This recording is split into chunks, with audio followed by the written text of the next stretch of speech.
అన్నాడు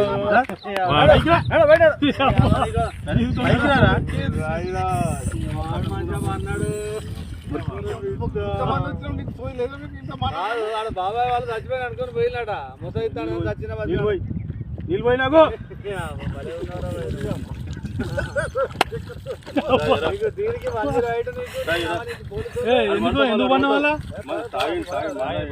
కాయ పండు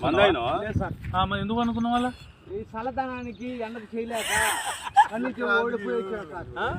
కన్నీకి పొయ్యి ఓడిపోయి వచ్చిన గెలవలేక ఏం చేసావు 10 రోజుల నుంచి గణేట్ చేత నాతో గట్టించి నా కష్టం దోచుకొని గణేట్ రాయ్ అంటే డబ్బులు